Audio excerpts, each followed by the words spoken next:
haram. Saya mundur nggak mungkin, di belakang saya laut.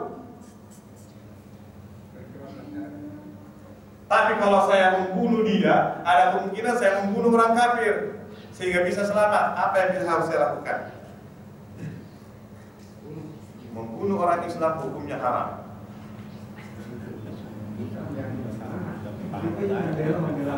Ya?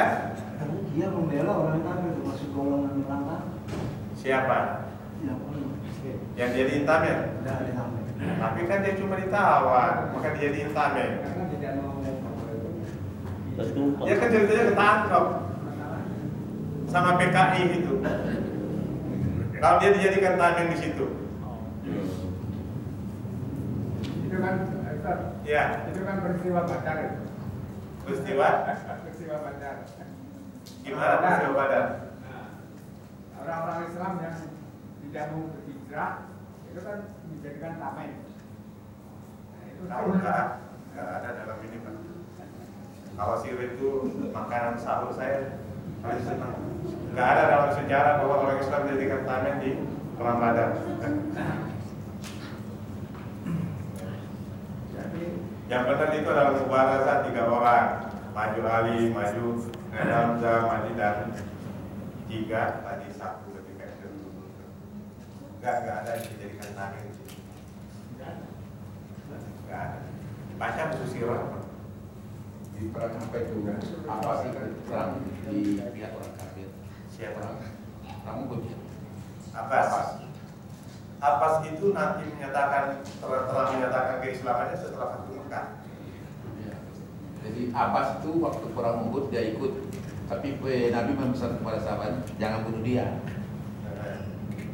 Tapi kan dia tidak jadi tameng Pak. Iya, tidak jadi tameng. Pertanyaannya ini bagaimana hukum membunuh seorang muslim? Dengan cara seperti ini. Di belakangnya adalah laut, danau yang luas, nggak mungkin mundur. Kalau dia maju di depan musuh siap menerkam. Tapi kalau dia nembak yang dijadikan tameng orang Islam yang ditawan. Membunuh orang Islam hukumnya haram. Inilah kaidah itu yang saya katakan tadi bahwa segala sesuatunya itu mesti berdasarkan ilmu. Inilah kaidah yang berbicara, kaidah usul fikih. Kalau Bapak menggunakan dasarnya adalah kajian tauhid, kajian akidah, maka saat itu akan fatal hasilnya. Itu akan fatal. Tapi kalau Bapak menggunakan pendekatan kaidah atau usul fikih, maka Bapak akan menemukan jalan keluar. Bagaimana hukum membunuh orang Islam? Hukumnya haram. Tapi sekarang gini, kalau saya tidak membunuh dia, maka yang ada di sini pasti mati. Itu aja pilihannya. Di sini mati. Tapi kalau saya membunuh dia, maka yang ada di sini ada kemungkinan bisa selamat dan bisa membunuh orang kafir. Jadi bagaimana hukumnya? Itulah memilih 2 dosa yang paling ringan. Membunuh orang kafir memang orang Islam memang hukumnya haram. Tapi daripada semua orang Islam mati, lebih baik memilih pilihan yang kedua, bahwa masih ada kemungkinan hidup dengan cara membunuh orang Islam. Padahal membunuh orang Islam hukumnya haram. Demikian pula halnya sebenarnya. Bapak sekarang mau mengadakan sekarang ini mau ikut pemilu. Bagaimana hukum pemilu? Bukankah demokrasi itu adalah sistem orang kafir? Bukankah itu mengandung kemusyrikan? Iya. Bagaimana itu? Tidak ada contoh dari Nabi. Boleh apa enggak? Saya yakin kalau Bapak berbicara Quran dan Sunnah akan mengatakan tidak boleh. Kalau untuk sekarang boleh tak? Dasarnya apa? Karena darurat. Kalau semua dikatakan darurat, maka semua akan menjadi boleh. Dan itu sebabnya yang mengatakan dulu ketika dia baru dari Amerika itu kan kita nggak usah sebut nama, dia ditanya, kenapa kamu begitu? Iya, yang menyerang umat Islam. Apa alasan dia? Darurat dan biarkan umat Islam bangun dengan cara menyerang Islam. semua akan mengambil alasan itu. Jadi pendekatannya itu adalah itu tadi, ikhtiar akhaffud dararain, memilih dua mudarat, tapi pilihlah mudarat yang paling ringan. Sekarang kalau orang kafir yang memimpin Jakarta, kira-kira risikonya apa? Seorang muslim hukumnya haram dipimpin orang kafir. Itu bukan pemimpin saya, nyatanya bapak punya KTP. Nyatanya bapak perlu bayar pajak. Ya. Oh tidak, saya tidak mau bayar pajak. Besok bapak kalau mau jual rumah, tidak akan ada sepeser pun yang didapat anak bapak kalau bapak nggak bayar pajak. Maka semua akan diambil oleh negara. Yang namanya juga bukan Islam, bukan hukum Islam. Akan dibuat seperti itu, akan luar biasa. Jadi kalau negeri itu dipimpin oleh orang kafir, maka yakinlah risiko yang ditimbulkan jauh lebih berat. Risikonya sangat berat. Dan bahkan lebih parahnya lagi, ada kemungkinan pada saatnya nanti bapak akan terusir dari rumahnya, dari tempat tanah kelahirannya. Dia akan terusir, dan pada saatnya mereka akan menguasai segalanya. Memangnya kafir. Dan dia juga suka Islam. Sekarang daripada dia yang melakukan, yang memimpin, orang kafir yang memimpin itu, lebih baik memang ini demokrasi ini adalah barat, bukan Islam. Tapi saya lakukan itu tujuan apa? Memilih dua mudarat. Ini memang tidak Islami, tapi itu resiko yang ditimbulkan lebih kecil. Lebih kecilnya di mana? Lebih kecilnya adalah kalau dipimpin orang kafir, maka banyak aturan nanti yang beresiko pada umat Islam. Bahkan masjid-masjid mungkin dilihat ada IMB-nya apa enggak dan seterusnya, akan dibongkar di mana-mana. Tapi kalau muslim yang memimpin, maka ada kemungkinan dia tidak akan diberlakukan seperti itu. Lebih jauh lagi, kalau orang kafir yang memimpin, maka dia bisa membuat Jakarta ini kayak Singapura, di mana dia lepas dari Malaysia. Tapi kalau orang Islam yang memimpin, tidak akan terjadi hal seperti itu. Maka saya memilih dua mudarat, tapi mudarat yang saya pilih adalah mudarat yang paling ringan. Resikonya lebih kecil. Itulah fungsi usul fikih berbicara persoalan itu. Maka saya selalu menyampaikan kepada ikhwan, jangan menggunakan pendekatan akidah ketika berbicara masalah hukum, karena ketika itu tidak akan menemukan solusi. Justru usul fikih itu lahir untuk membuat solusi dari setiap persoalan yang didapat umat Islam. Ya, apa akidah salah? Enggak. Akidah itu jadi landasan. Justru kita tahu ini dosa dari mana, ini tidak boleh dari mana, dari pendekatan itu akidah. Ini nggak boleh. Tapi saya lakukan yang tidak boleh ini karena apa? Mencegah mudarat yang lebih besar. Lebih baik memilih mudarat yang lebih kecil. Itulah pendekatan usul dalam persoalan ini. Maka saya termasuk yang tidak pernah ikut pemilu. Gak suka saya melihatnya. Tapi sekarang ini saya katakan, ikutlah untuk sekarang. Dan yang saya katakan ini bertanggung jawab di hadapan Allah.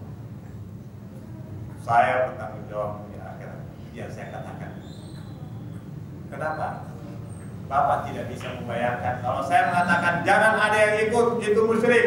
Lalu kemudian bangsa ini dipimpin oleh orang kafir, lalu kemudian dia mendatangkan bangsanya sampai 200 juta, lalu kemudian bangsa Indonesia mengusir penduduk aslinya, terjadi kayak Spanyol. Siapa yang berdosa? Semua ulama yang mengatakan haram. Simpel banget pantangannya, dia hanya sebatas itu. Dia tidak pikirkan bahwa itu bisa terjadi kayak Spanyol. Bapak, Filipina itu dulu, saya udah baca sejarahnya. Filipina dulu itu 100% Muslim, bukan hanya di Mindanao, seluruh Filipina. Lalu datang Spanyol, mengusir Islam dari utara, bergeser utara itu masuklah Kristen.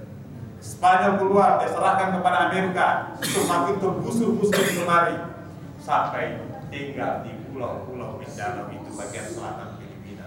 Dulu 100% Filipina itu muslim. Ya. Setelah sekian ratus tahun Islam Filipina bisa hilang. Saya baca sejarahnya Cina, berapa persen muslim di sana? Itu lebih 100 juta muslim di Filipina tahun 70-an. Ketika penduduk Filipina belum Cina belum 1 miliar, muslim di sana sudah lebih 100 juta.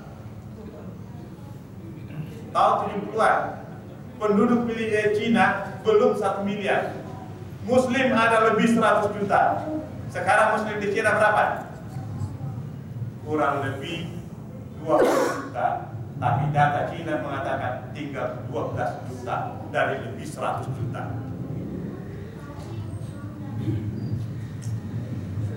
Itulah pendekatan. Dan jangan membuat Islam seperti itu. Jangan juga berlebih-lebihan. Ustaz, ya saya nggak menyebut nama. Sampai dia mengatakan yang demo di sana itu binatang semua.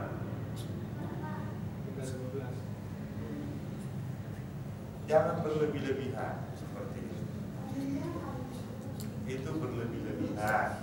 Allah tidak suka. Iyyakum wal ghulu bid-din, hati-hati kamu dengan berlebih-lebihan dalam agama.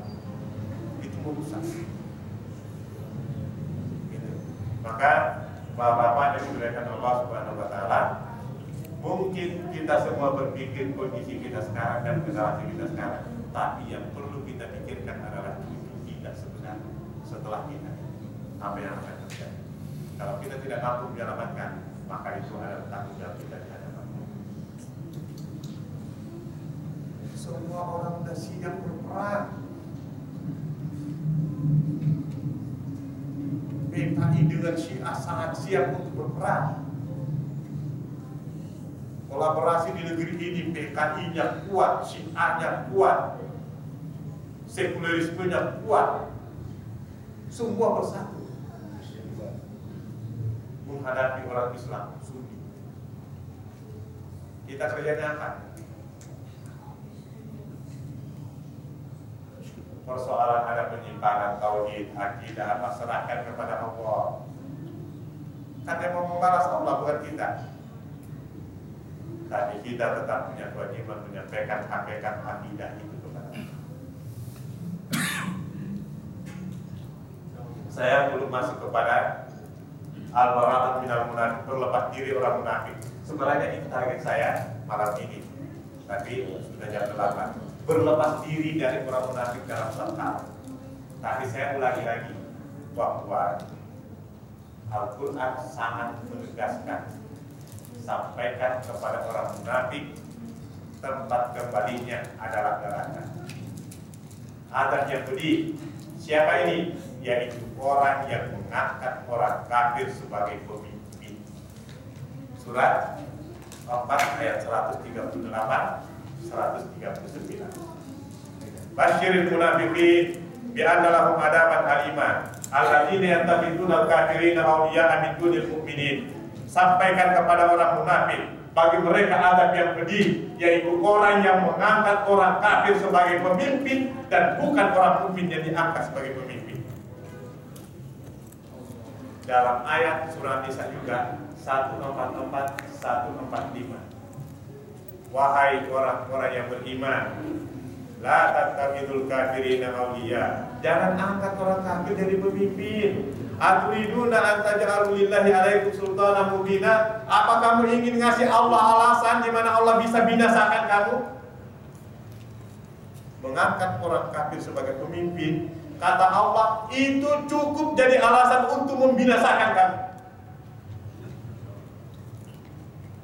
Ayat 145. Innal munafiqin fi darkil asfali minan nar. Orang munafik yang seperti dia memilih orang kafir sebagai pemimpin berada di kerak neraka. Waliyah. Itu maka berhati-hatilah kita semua. Menurut saya termasuk yang, saya bukan partisan sekali lagi. Saya bukan orang partai, saya bukan orang politik. Yang saya tidak bisa bayangkan kalau Indonesia kayak Filipina. Nggak usah kayak Andalusia lah. Andalusia diusir bersih benar-benar. Tapi Filipina Pak, digusur dari utara oleh Spanyol. Tinggal di bagian selatan, pertengahan separuh Filipina itu. Masuk Amerika, yang ada di tengah digusur lagi, dan tinggal yang ada di selatan. Datang Marcos, digusur lagi, tinggal yang ada di pulau-pulau. Habis Muslim yang 100% di Filipina, Pak. Cina, Islamnya yang begitu besar, lebih 100 juta. Ya Allah, ada yang bilang sekarang tinggal 12 juta. Jangan sampai negeri ini terjadi hal yang sama. Dan itu bermula dari mana? Ketika kita memilih orang kafir sebagai pemimpin. Apa kata Ali bin Abi Thalib? Kehancuran satu bangsa bukan karena banyak orang kafir di dalam, karena orang-orang yang punya akidah yang benar, dia tidak menentukan sikapnya kepada kebenaran. Itulah kehancurannya satu bangsa, kata Ali bin Abi Thalib. Kalau umat Islam yang merasa akidahnya benar, diam dan membiarkan itu, maka tunggu. Ali sudah mengingatkan kita, itu awal kehancuran satu bangsa. Namun dari baik Bapak hadirin jamaah Isya yang dimuliakan Allah Subhanahu wa taala, kita karena sudah berdoa kita akhiri. Ada Allah banyak kemajuan. Wassalamualaikum warahmatullahi wabarakatuh.